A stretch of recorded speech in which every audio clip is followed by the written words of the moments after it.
দামোদরে এসছি আজকে। দেখুন কি ধরেছি আজকে দামোদরের অরিজিনাল যাকে বলে আড় মাছ।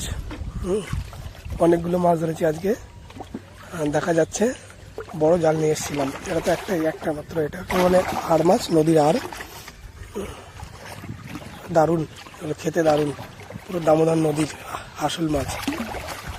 দেখুন কেমন লাফাচ্ছে, দেখুন। নৌকায় বেঁধে রেখেছি, বড় জাল নিয়ে এসেছিলাম, 4-5 জন মিলে এসেছিলাম। মানে এই মাছ ধরতে গেলে প্রচুর খাটনি আছে।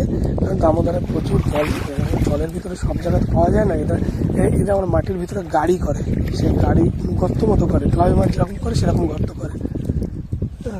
তো এটা ধরতে গেলে সাধারণ জালে বা ছোটো ছোটো হাত জাল বা খেওলা জালে এটা সহজে ধরা যায় না, কারণ এতটাই এরা শক্তিশালী এবং মানে গভীর জলের মাছ, যেহেতু নদীর ছাড়া মাছ, তো এগুলোকে ওইভাবে ধরা যায় না। এরা ধরতে গেলে বড় বড় যে গর্তগুলো আছে, বালিকাটা গর্ত বা এমনি গর্ত, যেখানে মাথা ছাড়া প্রচুর জল, সেই সব জায়গায় বড় বড় জাল হয়।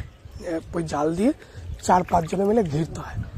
ঘিরে তারপরে ওগুলো ডুব দিয়ে আস্তে আস্তে হাত দিয়ে ওই জালের ভিতরে আটকে গেলে তখন ধরতে হয়। তাহলে সহজে এগুলো ধরা যায় না, এতটাই এরা মানে শক্তিশালী। এতক্ষণ কতগুলো খুঁটিতে বেঁধে রেখে দিয়েছি, কারণ এগুলো ধরে যাতে না মারা যায়। মরে গেলে কি হবে, এই মাছগুলোর দাম কমে যাবে। যেহেতু ওটা ধরতে অনেকক্ষণ সময় লাগে, অনেকটা ডুবতে হয়, তাই হলো এইভাবে বেঁধে রাখা হয়েছে। এগুলো বড় বড় জালেই আটকে ছিল। একবার তো আমি মাছ ধরতে গিয়ে মাছের হাতে মারও খেয়েছি। এরকম মানে মাছ ধরতে গেছে, খেওলা জাল দিয়ে, ছোটো জাল দিয়ে খেওয়ান দিয়েছি, আর ওই জালের ভিতরেই ছিল প্রায় 5-6 কেজি একটা রুই। ওই রুইটা উঠে জাল ছিঁড়ে পুরো লাফ দিল, পুরো বুকের ভিতরে গিয়ে দাপ করে, আর আমি গিয়ে উল্টে গিয়ে পড়েছি। মানে এতটাই শক্তিশালী এরা। এগুলো ধরতে গিয়ে এরকম বহুবার মার খেতে হয়। তবে এই মাছগুলো প্রচুর বড় বড় হয়। দামোদরে এক ধরনের মাছ আছে যেগুলোকে বলে কি মাছ, বাঘাড়।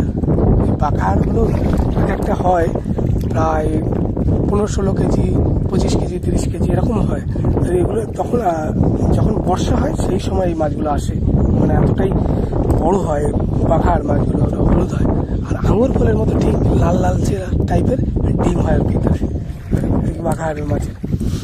এই মাছগুলো এছাড়াও দামোদরে পাওয়া যায় আর একটা ধরনের মাছ, যেটা বোয়াল মাছ। বোয়াল মাছটা প্রচুরই আমাদের এই দামোদরে নদীতে পাওয়া যায়। আর আছে লাইলন টিকাগুলো এত বড় বড় যে এক একটা 800, 900, 1200 এরকমও হয়, এত বড় বড় হয়। তো এই দামোদরে এছাড়া আর কিছু হয় বালি, যেহেতু তো বালি পুরো দামোদরটা, তো এখানে চিলে বাটা, এমনি নর্মাল বাটার আবার অনেক ভাগ আছে। চিলে বাটা হয়, উড়াল বাটা, নর্মাল বাটা, অনেক রকমের বাটা, এগুলো হয় এখানে।